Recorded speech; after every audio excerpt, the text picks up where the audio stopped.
Vamos orar pedindo a direção e o poder do Espírito Santo. Espírito de Deus, nós estamos aqui diante da Tua palavra inspirada e já revelada. Nós te pedimos agora que o Senhor nos ilumine. Ilumine os nossos corações no entendimento da mesma. Ilumine, Deus, o nosso espírito. Tire, ó Deus, as vendas, as escamas. Ajuda-me, Senhor, a ser apenas um transmissor da Tua vontade, apenas aquele que vai transmitir a Tua mensagem, porque a glória é do Senhor. A glória pertence a Ti e não a homem nenhum. Por isso, Deus, que o Senhor ajude a minha casa, a minha vida e a casa dos meus irmãos e os meus irmãos a sermos resgatadores, Deus, dos princípios estabelecidos desde a Tua palavra, Deus, revelada a Moisés em Gênesis. Que possamos, Senhor, em nome de Jesus, sermos praticantes da mesma, na dependência do Senhor, não no esforço do nosso braço, na dependência e na condução do Espírito Santo, que possamos, Deus, discernir a responsabilidade humana e a soberania de Deus naquilo que cabe a nós e na nossa dependência dessa caminhada. Ajuda-nos, Senhor, nesse equilíbrio entre responsabilidade e dependência, a caminharmos assim.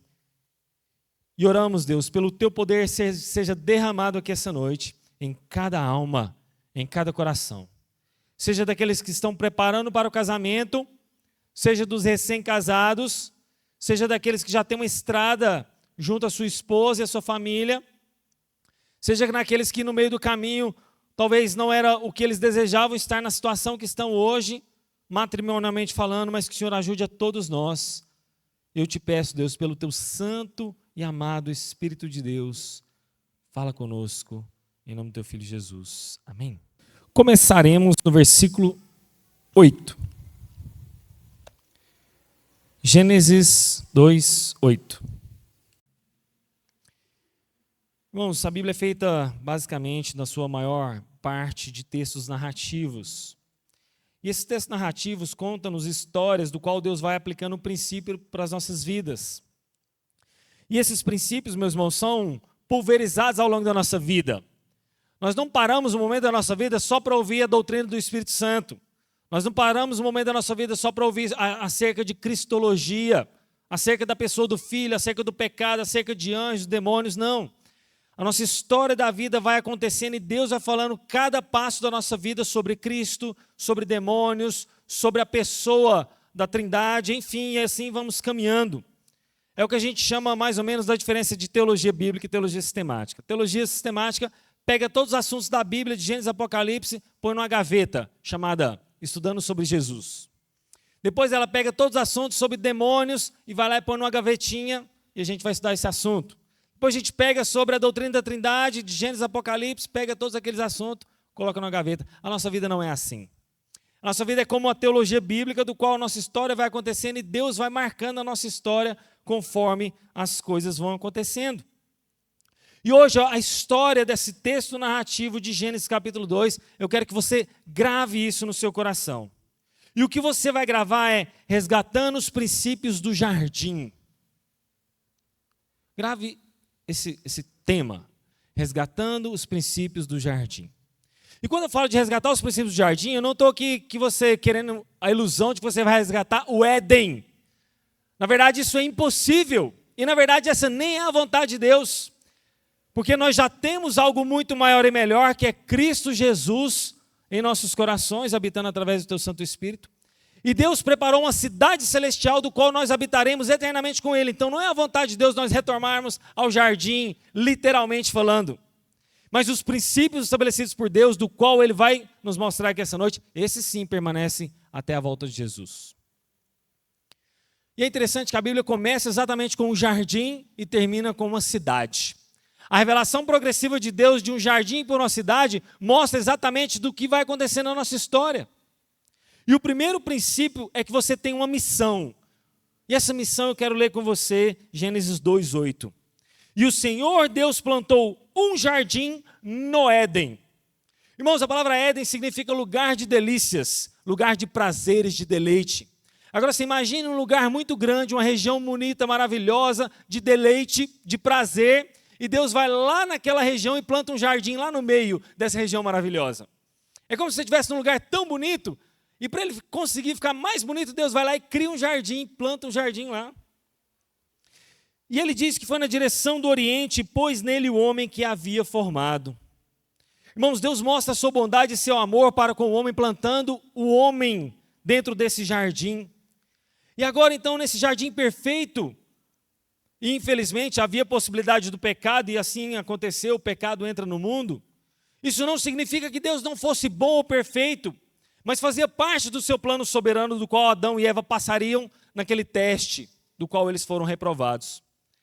Mas mesmo no jardim sendo tão belo e perfeito, Deus faz incrivelmente algo muito maior para nós, e preparando Jesus e a Nova Jerusalém, essa cidade celestial. E sabe, irmãos, quando nós nos casamos, quando nós buscamos formar uma família, essa é a sua missão. Resgatar os princípios desse jardim, desse lugar de delícias. É interessante, quando a gente casa, a gente tem uma ilusão de um casamento redentivo, do qual nós vamos ser eternamente perfeitos e felizes, mas a gente vê que a realidade não é bem assim. Os percalços vêm, as dificuldades vêm. E por causa disso, talvez as pessoas chutam o balde do casamento e falam assim, já que esse negócio não era tudo que eu queria, então vou procurar outras coisas melhores. Vou tentar trair a minha esposa, vou tentar suprir essa necessidade de um carro, numa casa melhor ou maior. Mas o fato é que quando a gente casa, nós estamos sim nessa missão de transformar a nossa casa nesse pedacinho do Éden, e eu volto a dizer, não é literal, mas de forma figurada, um pedacinho daquele paraíso do qual nós vamos transformar a nossa casa nesse lugar de deleite e delícias. E eu estou falando que essa é a minha missão, eu não estou falando que eu cumpri ela, eu estou falando que esse é o meu desafio, eu não estou aqui colocando um peso na vida dos irmãos, esse tem sido o meu desafio diário. E recuperar os princípios do jardim não significa, meus irmãos, uma espécie de nostalgia bíblica, onde a gente vai voltar lá no Éden e vai falar assim, nossa, eu vou plantar um Éden aqui literal. Como eu disse para vocês, mesmo não sendo possível recuperá-lo de forma literal, algo muito maior do que nós já temos, nós precisamos transformar esse lugar. Só que, infelizmente, esse não tem sido o nosso desafio hoje. A gente quer estar no emprego, quer estar no trabalho para fugir do lar. A gente quer arrumar mais ocupações na faculdade, no trabalho, para estar pouco tempo em casa. Porque a gente acha que aquele lugar não é um lugar de delícias, não é um lugar de deleite, não é a nossa missão. E a gente não entrega o celular para o nosso filho, entrega o nosso filho para ser educado aí de tempo integral, porque eu não tenho tempo. E a gente quer fugir das nossas responsabilidades, do qual desse lugar que nós precisamos resgatar. E essa missão para você começa agora. Agora. Se talvez o seu lugar de delícias não é hoje o seu lar, a sua casa, eu quero te chamar para essa missão, a partir de 6 princípios bíblicos que nós vamos ver a partir de agora. A sua missão, então, agora é caminhar. Mesmo que você não entendeu esse princípio até hoje da sua vida, talvez você nunca ouviu falar disso. Se hoje é o seu primeiro dia, comece a sua jornada hoje, porque a sua casa, o seu lar, tem que ser restaurado e resgatado esses princípios para viver esse lugar de deleite, assim como era no Éden. E o primeiro encontra-se no verso 15, dizendo, o Senhor Deus tomou o homem, colocou no jardim do Éden para cultivar e guardar. O primeiro princípio desse resgatar o Éden para o nosso lar é cuidado e cultivo. Irmãos, Deus dá ordem a Adão para cultivar e guardar o jardim. Deus cria o trabalho não é fruto da queda. A queda, claro, torna o trabalho mais pesaroso, torna um fardo maior, mais cansado. Mas o trabalho é de Deus, Jesus fala isso. O meu pai trabalha até agora e eu também. Então é um erro falar que o trabalho é fruto da queda, mas ele apenas se tornou algo muito mais duro. E uma das primeiras missões do qual o homem foi dado é cultivar e guardar. Pergunte a um bom vigilante se não dá trabalho guardar. Pergunte a um bom soldado que é fiel e que não dorme no seu posto se não é difícil o trabalho de guardar. Pergunte a um agricultor se não dá trabalho regar a terra, arar, adubar, cuidar dos insetos, das pragas, fazer a colheita, se isso não dá trabalho. E talvez Adão falha porque nós não sabemos plenamente o porquê da serpente entrar, mas se Adão não tivesse talvez guardado melhor o jardim, quem sabe a serpente nem talvez teria entrado. Mas na palavra de Deus a gente não trabalha com si, O fato é que a serpente entra e talvez Adão falha no seu guardar, no seu cuidado. E não só no seu guardar e cultivar, mas por que ele não estava ali presente? Muitos falam que talvez ele estava só assistindo a cena de conversa de Adão da Eva e da serpente, mas o fato é que ele não guarda, ele é negligente, não cuida, não vigiou, não guardou. E sabe, irmãos, o primeiro cuidado e cultivo que você deve ter de guardar e cultivar é o seu relacionamento com Deus. Isso é prioridade. A prioridade é a sua comunhão com Deus, e se nós não formos fortes na nossa comunhão com Deus, seremos fracos em todas as outras áreas, como diz já um grande homem de Deus. O fato é, meus irmãos, que o seu cuidado, o seu relacionamento com Deus deve ser guardado e cultivado. Sabe aquela hora sagrada que você precisa ter? Você precisa guardar essa hora. A gente fez o relógio de oração, a gente precisa voltar a relembrar esse relógio de oração. Eu espero que você esteja guardando o seu momento de cultivar o seu relacionamento com Deus. George Miller, um grande homem de Deus dos séculos passados, ele leu a Bíblia mais de 200 vezes, 50 delas de joelho, e certa vez conta-se a história de que a rainha da Inglaterra foi visitar George Miller na sua casa, e uma das suas empregadas falou assim, a rainha está ali na Inglaterra querendo falar com você. Ele ficou muito famoso pelo tanto de abrigos e crianças órfãs do qual ele cuidava, mas ele falou assim, que a rainha aguarde, eu não terminei o meu momento de oração. Sabe, meu irmão, você deve cultivar e guardar o seu momento com Deus. Mas o seu cuidado e o seu cultivo é também para com a provisão e sustento do lar. Hoje, homens preguiçosos, jovens acomodados, uma geração de homens, infelizmente, do qual tem fugido da sua responsabilidade, imaturos, não arrumam compromissos sérios, mas ficam no celular. Pessoas que não têm guardado a proteção física até mesmo do lar, quando houve um barulho lá fora, na sua casa. Você tem que ser o primeiro a levantar e ver o que é, enfrentar o que é necessário. Você é o guarda, você é o vigilante da sua casa, mesmo diante da dificuldade das pessoas entenderem o que é questão do armamento. Mas o mundo, meus irmãos, tem se afastado cada vez mais disso, acabando com a família, inclusive literalmente com a propriedade privada. Os cuidados e cultivo de guardar a sua esposa, de saber com quem ela conversa, com quem ela está andando, o cuidado e o guardar da saúde dela, suprindo ela e servindo ela nas suas emoções. O cuidado e guardado com os seus filhos, quem ele anda, com o que eles estão fazendo, o que eles estão vendo no celular. Você tem guardado e vigiado isso? Você tem cuidado? Você tem sido vigilante? O que o seu filho tem sido ensinado na faculdade, nas universidades? Você tem guardado o zelo e o ensino na vida dele? Cultivar e guardar, meus irmãos, uma boa convivência no lar e os bons relacionamentos com alegria. Isso é parte do Éden. Parte do Éden é você resgatar isso, esse cuidado, esse cultivo de relacionamento de paz, de harmonia e de guardar o seu lar. Sabe, irmão, tudo isso é feito no cotidiano, dia a dia. Eu amo os encontros de casais, acho uma bênção. Mas não é ali que você vai resolver o problema do seu casamento. O problema do seu casamento é no dia a dia, no cotidiano. Ou você acha que o Cristiano Ronaldo é o que é porque ele vai resolver um jogo só naquele dia? O cotidiano do Cristiano Ronaldo é que faz a diferença na vida dele. É o dia a dia, é o processo. O jogo ele só vai lá executar aquilo que já está acostumado. Ou você acha que alguém que faz uma manobra espetacular na Olimpíada é porque ele testou aquilo ali pela primeira vez na vida dele? Não, ele está acostumado. Ele fez aquilo mais de 1 milhão de vezes.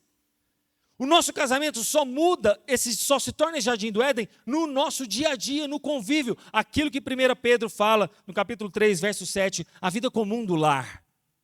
Esse cotidiano para nós tem que ser um prazer, tem que ser um prazer você ir para casa e achar que a sua casa é um lugar de deleite e de delícia desse jardim. Então o primeiro princípio é cultive e guarde o seu jardim. O segundo princípio é os limites do qual Deus estabeleceu. Gênesis 16 e 17 diz: e o Senhor Deus ordenou ao homem, de toda árvore do jardim você pode comer livremente, mas da árvore do conhecimento do bem e do mal que você não deve comer, porque o dia em que dela comer, você certamente morrerá. Irmãos, haviam 2 árvores no meio do jardim, Gênesis 2, 9 mostra isso. E o questionamento maligno de Satanás é que ele poderia usar o seguinte: olha, vê se não é um argumento forte. Se Deus não quisesse que você comesse da árvore do conhecimento do bem e do mal, ele não teria criado ela, não é verdade? Se Deus não quisesse, Adão e Eva, que você não comesse da árvore do conhecimento do bem e do mal, ele não teria criado ela. Por que ele criou então? É porque ele quer que você experimenta. Adão e Eva, Deus não falou que vocês são gerentes de tudo isso. Deus não falou que vocês são gerentes de tudo isso. Por que você não pode experimentar aquilo que é seu? Você é gerente, você que manda aqui. Você tem as ordens, você tem a carta branca para dominar isso aqui, para dominar os mares, as terras. Então, por que você não pode experimentar dessa árvore? Uma árvore não pode te limitar. Mas a gente não entende os limites de Deus e a gente quer, como aquelas rodovias, ultrapassar a placa. A gente acha que aquela placa é contra a gente, né? Está escrito 80, 110 e a gente, nossa, que placa enjoada, aí você acelera. A gente vê as faixas duplicadas e a gente quer ultrapassar naquela faixa, sendo que o cara estudou ali 4 anos para falar que você não pode ultrapassar ali, mas você quer ultrapassar aqueles limites achando que é porque esse é o bom. Mas aquilo ali passou segurança. E assim como a gente terminou os 10 mandamentos hoje, cada um deles, do 1º ao 10º, é os limites impostos a Deus por amor. Não é porque Deus não te ama, não é porque Deus não quer te privar das coisas, é exatamente o contrário. Não é como punição, é como cuidado e amor. Então Deus vai estabelecer limites, irmãos, e nós precisamos entender isso. O primeiro princípio do Éden, então, que a gente tem que resgatar é cuidado e guarda. O segundo é limites. E o terceiro princípio vai no versículo 18, que diz o seguinte: o Senhor Deus disse ainda, não é bom que o homem esteja só, farei para ele uma auxiliadora que lhe seja semelhante a ele, ou idônea. Irmãos, é interessante que depois que Deus havia feito todas as coisas, ele dá ordens a Adão, e ele viu que algo ainda não era bom, o fato do homem estar só. E o terceiro princípio que deve ser resgatado aqui, do nosso Éden, que nós estamos resgatando os princípios, lembre-se, não é literal, é o da não solidão. Deus não criou o homem para a solidão. Mas talvez em casa, cada um com o seu celular na mão, cada um com o seu computador na mão, nós estamos sendo empurrados ao isolamento. Talvez porque a gente não quer compartilhar com a nossa esposa, achando que ela vai interpretar mal. Talvez porque a gente não quer falar com o nosso filho, ou talvez confrontá-lo. Cada um isola-se no seu quarto, na sua casa. E a gente não quer contato com ninguém. É mais fácil talvez eu ter contato com alguém que está distante, num jogo online, ou numa conversa de WhatsApp, ou no Facebook ou Instagram, do que ter contato com alguém que está em casa. Esse isolamento não é a vontade de Deus. A própria Trindade nos manifesta 3 pessoas, né, de mesma natureza, mesma divindade, mas que são 3 pessoas do qual têm os seus papéis distintos. Então não é algo bom o homem estar só. A palavra de Deus diz em Salmos, capítulo 68, versos 5 e 6, o seguinte: Deus é o pai de órfãos, juiz de viúvas. A gente já vê órfão e viúva, alguém solitário, né? E faz com que o solitário viva em família. Irmãos, imagine você no melhor hotel de Dubai agora, o melhor. Mas você está sozinho, sem o seu celular na mão, para tirar foto, para filmar, para interagir com alguém na rede social. O que seria para isso para você? Uma coisa mais sem graça do mundo. Se você não tem com quem compartilhar aquele momento com a sua família, com a sua esposa, com seus filhos, com alguém, e aquilo ali é irrelevante. Você pode estar no melhor hotel do planeta, com a melhor comida. Se você está sozinho, isolado, aquilo ali é algo vazio. E é como a gente fala, né, de pessoas ricas. Por que os ricos fazem festas na sua casa? Para ter volume, para ter gente. A casa top dele tem que ser enchida, tem que ser permeada por falsos amigos, familiares. O Mário Sérgio Cortella fala algo interessante. Do que adianta uma casa sempre arrumada para tirar fotos, se ali tem corações vazios? Mas a sociedade moderna nos capturou exatamente para isso, para vivermos isoladamente, para vivermos de forma egoístas. Guardar e cultivar o seu jardim.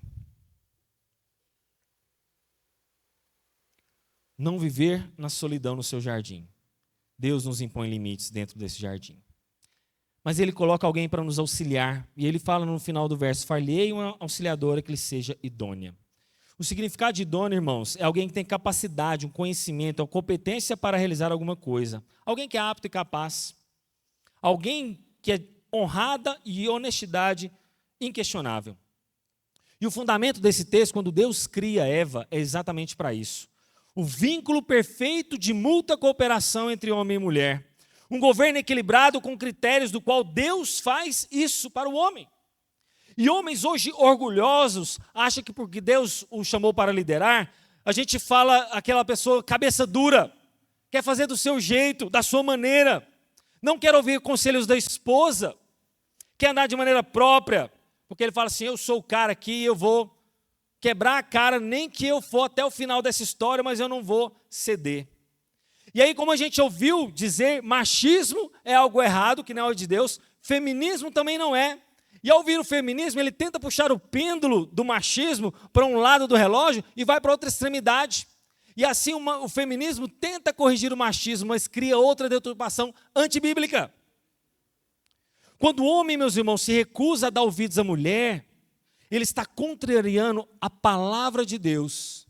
É como se ele resolvesse recusar o conselho daquele que Deus colocou para ajudar a vida dele. E Moisés, quando ele escreve esse texto, e ele passa o relato da criação da mulher, mostra companheirismo, expressão de bondade, de amor, de misericórdia, para que o homem não caminhe sozinho. E você, homem, você tem muita responsabilidade quanto a isso. Você às vezes não quer ouvir a sua mulher, não quer ceder por causa do seu orgulho, e orgulho também é uma manifestação de pecado, de forma arrogante e soberba. O mesmo pecado que Satanás teve, lembra? Satanás foi arrogante, soberbo, isso espelha o diabo.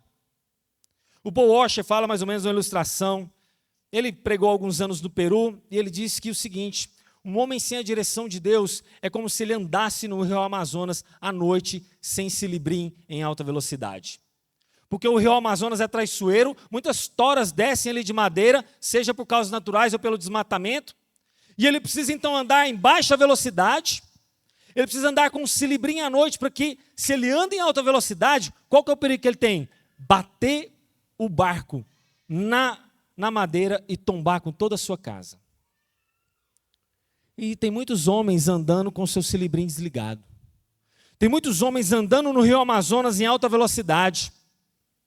A sua esposa, esse cilibrim que está iluminando ali, dizendo, ó, tem uma madeira aqui, cuidado, ó, vai devagar. Mas você não, você quer tocar o seu barco da sua vida, da sua casa, à noite, em alta velocidade. Alguém para te auxiliar. Quinto princípio a ser resgatado, a soberania de Deus em nos presentear. Isso está no verso 21 e 22, que diz o seguinte: então o Senhor Deus fez cair um pesado sono sobre o homem, e este adormeceu. Tirou-lhe uma das costelas e fechou o lugar com carne.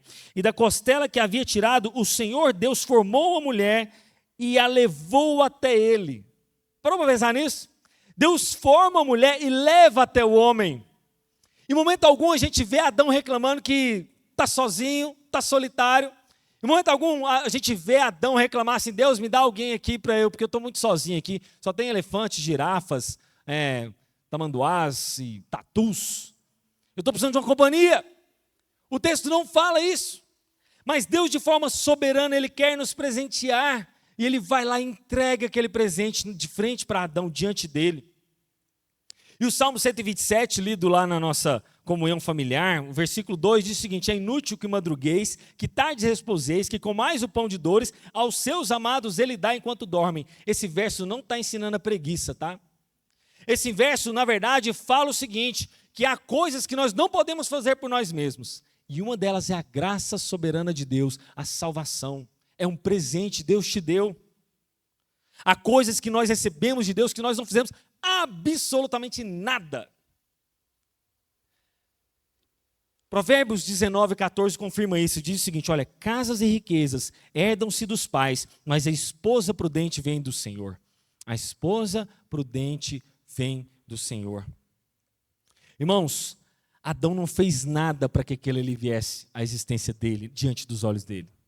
É como aquele presente de Natal que a gente tem lá à noite de Natal, e você acorda de manhã, ao lado da sua cama tem um presente.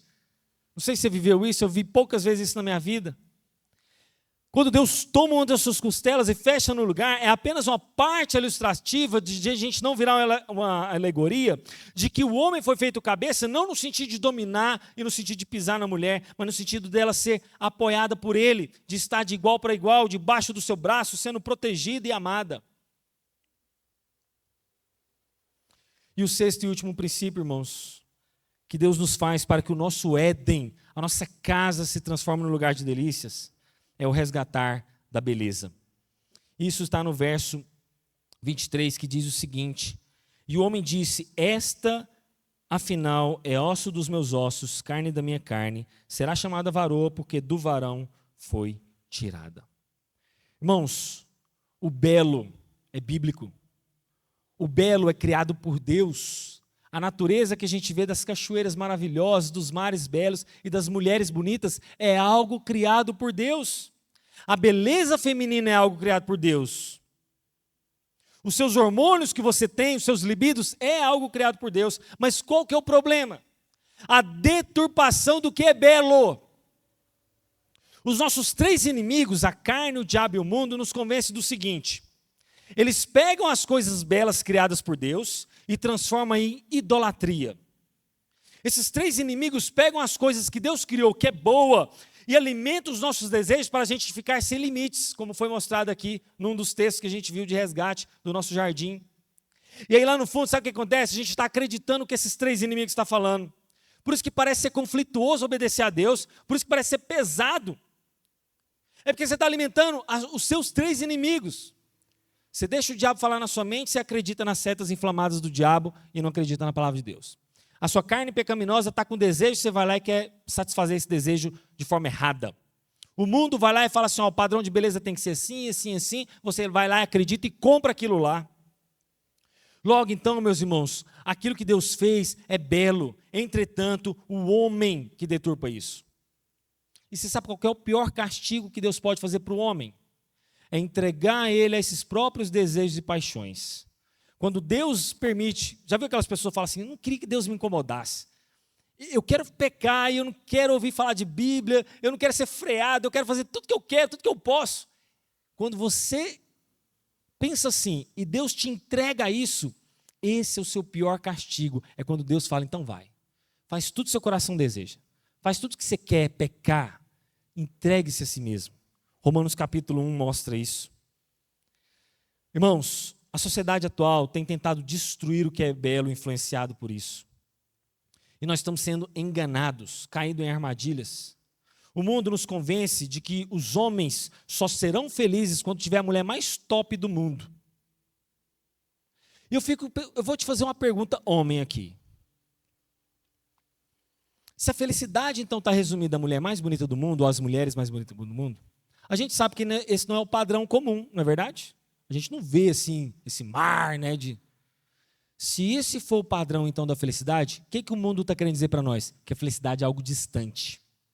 Que a felicidade é para poucos. Que a felicidade não é para mim, é só para aquele cara que tem aquela mulher bonita. E ao pensar nisso, acreditar nisso e comprar essa ideia, eu deturpo o belo de Deus, porque o que é o belo diante de Deus? A palavra de Deus fala em Provérbios que enganosa é a graça e vã a formosura, mas a mulher que teme ao Senhor, essa será louvada. Essa é a beleza que Deus está enfatizando. Essa é a beleza que Deus deu para Adão. Irmãos, quando a gente cai nisso, nesse engano do Instagram, das figuras ali do Facebook, significa então que é uma prisão, é um poço sem fundo. Porque mesmo aqueles homens que a gente sabe que teve belas mulheres, traíram elas, trocaram por outras, então esse não é o padrão. Ali você não vai ser plenamente satisfeito. Veja o exemplo de Salomão, tantas concubinas que ele tinha, e ele queria mais uma. Davi tinha 7 esposas, ele não se contentava com as 7 esposas e a concubina que ele tinha, ele queria mais uma, Betseba, ou Batseba, né? Então, esse não é o seu anseio, a sua plena satisfação. Você nunca vai ser satisfeito nisso. É claro que a gente não pode ser hipócrita, que o homem, a escolha dele passa pela beleza feminina, mas eu volto a dizer, o padrão de Deus e o padrão da mulher de Deus não é aí, porque se ela envelhecer, se ela tiver um acidente, se ela passar por algum problema, né, físico e vai desfigurar ela, o seu amor por ela então vai acabar? É isso que você está me dizendo? O diabo quer nos convencer de que o jardim do outro é melhor. O diabo quer nos convencer de que a grama do outro é mais verde, que a erva do outro é melhor. E sabe, meus irmãos, do que adianta ter uma mulher bela se eu tenho uma mulher de Provérbios 21:19? Melhor é morar numa terra deserta do que com uma mulher rixosa e iracunda. Tem muito homem indo atrás da beleza feminina e esquece de mulheres rixosas, iracundas, do qual a Bíblia fala que é melhor você viver num deserto do que com essa mulher. Então a questão do amor não está baseado na beleza, mas na aliança. Irmãos, e aí Adão então tem um resgate, o resgate da sua família. E o verso 24, eu caminhando para o encerramento, diz: por isso o homem deixa pai e mãe, se une a sua mulher, tornando-se os dois uma só carne.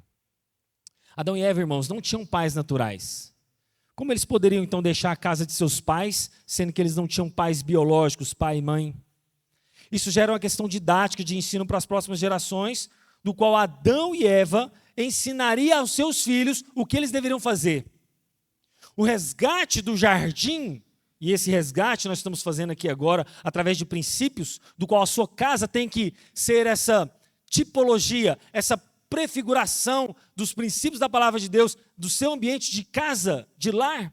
O resgate dessa família é um lar do qual forma homens e mulheres maduros, filhos e filhas maduros, pronta para assumir responsabilidade. Não são homens infantis, do qual depende até hoje dos pais, mas assumem responsabilidades, têm um crescimento, são homens maduros.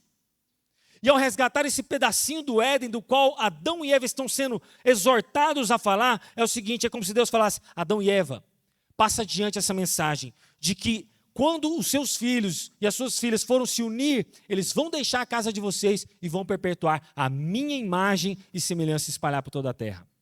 Se você nasceu de novo, se você tem Jesus, essa é a sua missão: espalhar a imagem de Deus por onde você for, restaurada. E o seu lar tem que ser esse jardim de delícias, esse lugar de deleite. Mas esse resgate, meus irmãos, só é possível com a presença, a dependência e a direção do Espírito Santo. Lembra do barco, como a gente falou, das nossas vidas? Esse pedacinho do Éden só é possível assim, se Adão tivesse comido da árvore da vida. Essa árvore da vida do qual apontava para o Senhor Jesus. Mas eles preferiram a árvore do conhecimento do bem e do mal, acreditando no que a serpente estava dizendo. E o resgate, meus irmãos, só é possível se Jesus for o seu resgatador.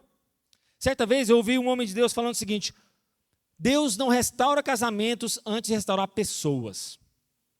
O matrimônio é a vontade de Deus, o casamento foi algo criado por Deus, mas antes da instituição ser restaurada, casamento, ele precisa te restaurar.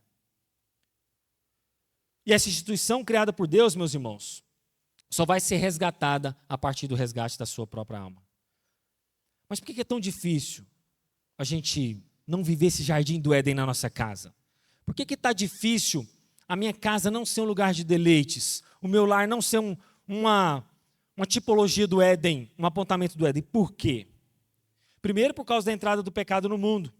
Assim como o pecado entra no jardim, ele entra também em nossos lares, em nossos jardins. E esse jardim entre relacionamento entre Adão e Eva foi maculado.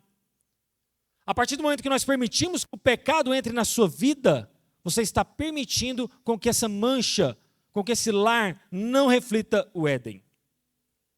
Outro problema é de que porque talvez o Éden não está sendo refletido na nossa casa, esse lugar de delícias, um lugar de prazer e deleite, talvez porque as nossas expectativas e suprimentos nunca estiveram em Deus.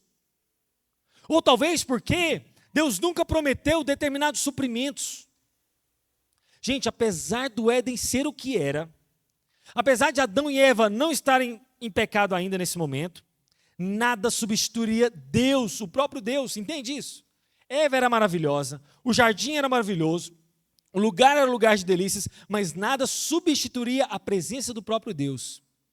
Talvez você está frustrado com o seu casamento ou com o seu ambiente do seu lar, achando expectativas que você criou demais do seu casamento, achando que ele é a sua redenção, mas a sua redenção é só na pessoa do Senhor Jesus.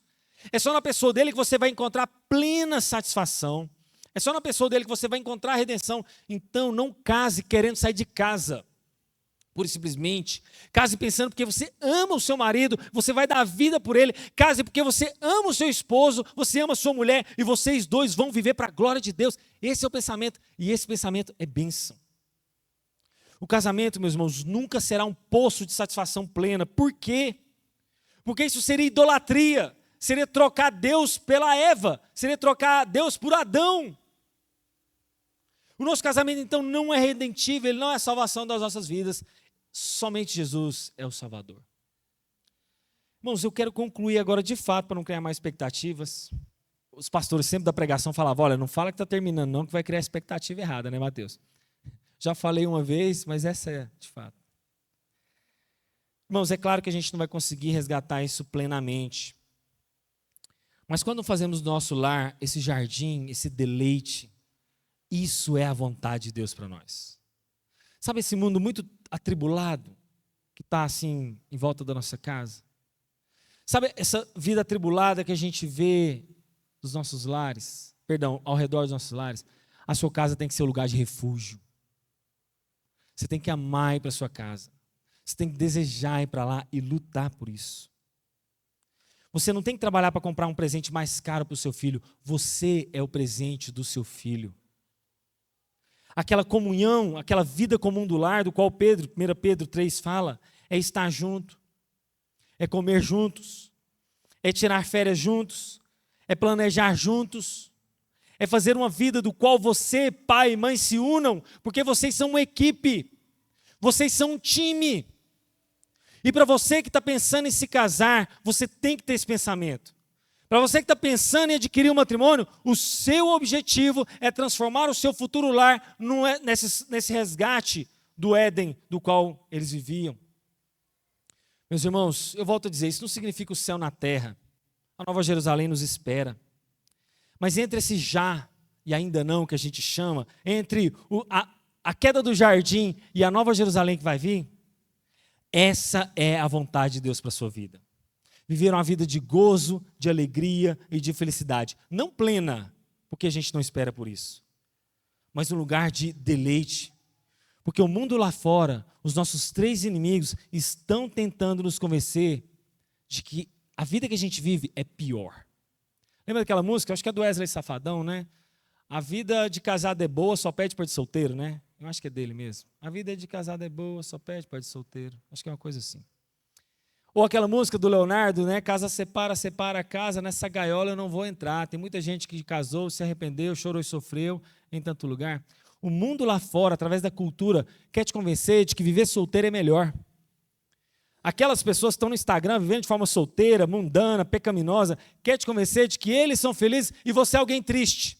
Você é alguém triste em casa, com uma mulher chata, feia, mais feia do que aquela do Instagram, aquela mulher iracunda, que briga com você todo dia, que você acorda de manhã. O mundo lá fora quer te convencer que a vida de solteiro é melhor, que aquela vida promíscua, pecaminosa é melhor. E infelizmente a gente tem comprado essa ideia.